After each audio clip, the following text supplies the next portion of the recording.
और आज जलसों के सिलसिले में एक और बात मैं कह के जा रहा हूं। इंतजामिया जितने जलसे करते हैं, बाहर से आने वाले शायर, बाहर से आने वाले मुखर्रिर, ये सारे अपनी जगह पर। तुम अपनी मस्जिद के इमाम को अगर खुश नहीं रख सकते तो इन जलसों को क्या हासिल है? इन जलसों का क्या हासिल है?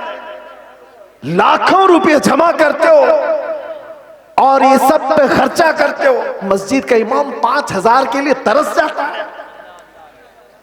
मोहल्ले के इमाम को समझते हो कि ये तो घर की मुर्गी है, दाल बराबर, इसको तो चलाया जा सकता है।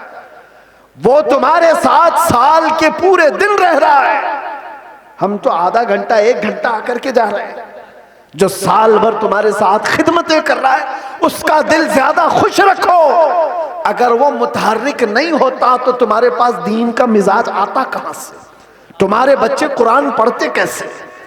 अगर वो मेहनत ना करे तो अलिफ से बा तक ना आए बच्चों को, तो फिर सबसे पहला हक है उसका ये मिजाज भी बिहार हो कि कहीं पर भी हो। मैं ये देना चाहता हूं, हम नजराने के लिए नहीं आते। एक बात याद रखें कान खोल करके, बहुत सारे लोगों ने बना रखा होगा। मैं आज ऐलानन ये कहता हूं, हमारे नाम पर कोई दलाली ना करे। हमारा कोई एजेंट नहीं है जलसों के लिए। हम तारीख के लिए बहुत सारे लोग फोन करते हैं और कितनी हमारे पास ऐसी खबरें आई कि फला ने तारीख दिलाने के नाम पर 50,000 ले लिए, 1 लाख ले लिए। कौम से मैं कहता हूं किसी को 1 रुपया भी देने की जरूरत नहीं। अल्लाह रब्बुल इज्जत ने हमें जितना अता किया है वो बहुत है, बहुत है। मैंने जलसों को कभी भी जरिए माश नहीं बनाया है। अल्लाह शाहिद है, अल्लाह शाहिद है। किसी भी जगह हमने कभी कोई डिमांड नहीं किया। हाँ, खुशियों के साथ, मोहब्बतों के साथ लोगों ने जो दिया रख लिया, अलग बात है।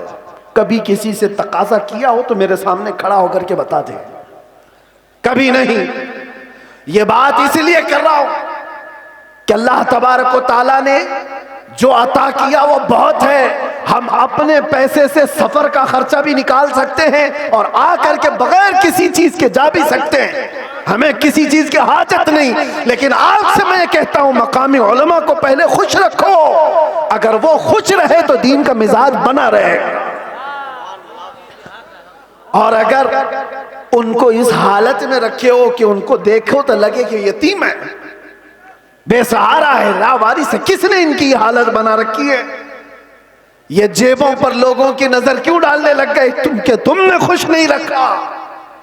तनख्वाहों में कटौती ऐसी करते चले गए कि उनको 1-1 पाई के लिए तरसाते रह गए। मैं जानता हूं कई इमाम ऐसे हैं जो मस्जिद के दिए हुए छोटे से घर में अपनी पूरी जिंदगी गुजार कर चले गए। मदरसे में मुख्तसर सी तनख्वाह पर 40 साल पढ़ाते रह गए। ये सारे खिदमात उनकी अपनी जगह पर। हाँ, कुछ लोग अगर बिगड़े हुए हों तो उलमाए सू हो सकते हैं, मैं उनकी वकालत नहीं कर रहा हूं। कौम का मिजाज बदलने की बात कर रहा हूं। कौम का भी हमें बुलाने की कोई आजत नहीं। हम अपनी जगह पर बैठे, जहां से तकरीर करेंगे फैल जाएगी, आ जाएगी आप तक। मुंबई में खड़े होकर के जुमा में खिताब करते हैं तो पूरी दुनिया में फैलती है, आ जाती है। हम सिर्फ और सिर्फ बड़े इसरार की वजह से आ जाते हैं। हम ये नहीं चाहते कि आपका माल जाया हो, बर्बाद हो।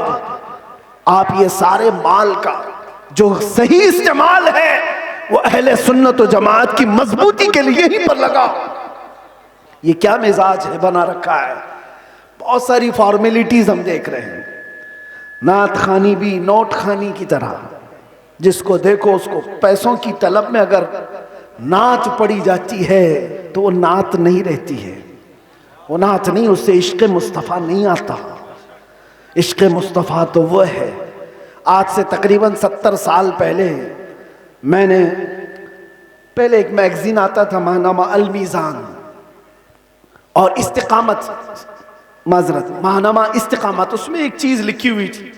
बड़े उलमा बैठे हुए थे, एक शायर नाते मुस्तफ़ा पढ़ रहा था और उसके शेर का मफहूम ऐसा कुछ था एक तरफ काबा है, एक तरफ गुंबद खजरा, दरमियान में मैं हूं। इधर जाऊं कि इधर जाऊं। 18 मरतबा उसने एक ही मिसरा पढ़ा, 18 मरतबा। होता है लोग पक जाते हैं, ये शायर लोग क्या पढ़ रहे हैं, लेकिन वो शायर ऐसा नहीं कि जिस शेर पे पैसा मिल रहा है उसको रिपीट कर रहा हो, जिस शेर पे पैसा मिले उसको बार बार पढ़ते जाओ, नहीं, कोई नहीं। वो उलमा की महफिल थी, 18 बार जब पढ़ा उसके बाद गश खाकर गिर गया। उलमा इकराम बैठे हुए, वो उठाने के लिए आए तो देखा उनकी रूह परवास कर चुकी थी। ये नाते मुस्तफा है। पहुंचा वहीं पर जिसकी मदहसराई कर रहा था, और यहां तो लोग हुल्लड़बाजी कर रहे होते हैं। ये नात नहीं है। नात खानी को नात खानी रखो, नोट खानी मत बनाओ। तुम्हारे पैसे संभाल रखो। देने का इतना शौक है तो बाद में क्यों अलग से ले जा करके नहीं देते। ये उछालना क्या है, ये मुजरा करना क्या है, ये तमाम चीजें क्या है। लोगों को देखा गया है, उनके पास गड्डियां हैं, वो एक साथ देना नहीं चाहते, छुट्टे छुट्टे निकाल निकाल कर, ताकि पूरी दुनिया उनके माल के नजारे देखे। वो अपनी तमाम चीजों की नुमाइश चाहते हैं। मेरे अजीजों, इस मिंबर रसूल को इन तमाम चीजों का खेल ना बनाओ। ये पाक मिंबर है। बुजुर्गाने दीन ने जैसा इस मिंबर को रखा था वैसे ही रखा जाए। मेरे एक उस्ताद फरमाया करते थे, जलसे के 3 रुकन होते हैं, याद रख लीजिए। 3 रुकन हैं, एक इंतजामिया, एक स्टेज के मुकर्रिर, ये 2 गए, तीसरे ऑडियंस, सुनने वाले लोग। तीनों के अंदर अगर इखलास हो तो उस जलसे की धमक पूरी दुनिया में पड़ जाएगी। इखलास हो तो उसके अंदर ताकत और पावर बढ़ जाएगा उस जलसे के अंदर। इखलास कैसे? जलसा कराने वालों का भी इखलास हो कि हम अल्लाह उसके रसूल की रजा के लिए कर रहे हैं, कंपटीशन के लिए नहीं, पैसा जमा करके खाने के लिए नहीं। जलसा किया तो बाकी का पैसा हजम कर लिया, इसके लिए नहीं। इखलास हो। दूसरा रुकन ये मुकर्रिरीन का है, वो पैसा लेने के लिए ना आए हो, वो अल्लाह उसके रसूल की बात कौम तक सुनाने के लिए आए, उनके दिल में इखलास हो।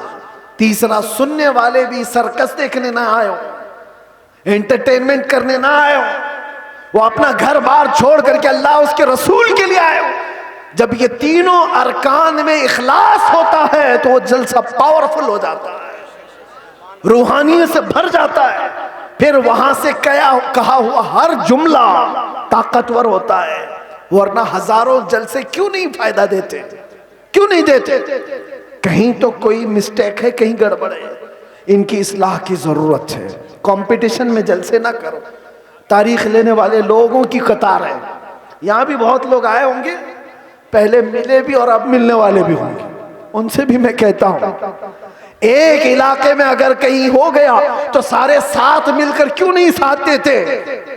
नहीं हजरत, हमारा गांव अलग है, हमारा गांव अलग, उसी गांव में तारीख दो। नहीं हजरत, हमारी कमेटी अलग है।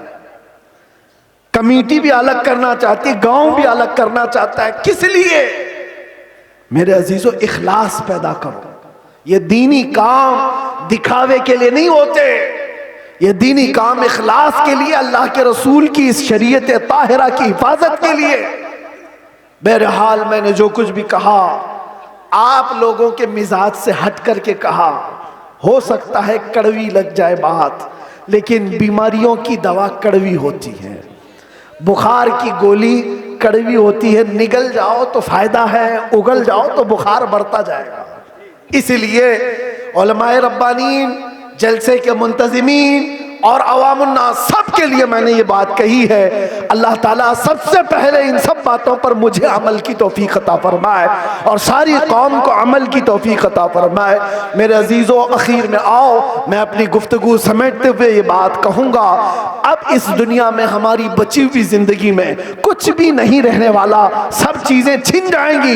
एक चीज़ बाकी रहेगी, वो कब्र तक भी रहेगी और हश्र में भी रहेगी। वो चीज़ है जिसको मैंने कहा जान है इश्क़ मुस्तफ़ा, रोज फजू करे खुदा, जिसको हो दर्द का मजा नाजे दवा उठाए क्यों। नौजवानों, इस बात पर अपनी जिंदगी गुजारो, तुम्हारी अपने शौक नहीं चलेंगे, तुम्हारी अपनी ख्वाहिशात नहीं चलेंगी, तुम अपनी मर्जी से यहाँ पर नहीं जियोगे, इसलिए कि जिंदगी तुम्हारी अपनी नहीं है। जिंदगी ये नहीं किसी की किसी के लिए, जिंदगी है नबी की नबी के लिए। ना समझ मरते हैं जिंदगी के लिए, जीना मरना है सब कुछ नबी के लिए।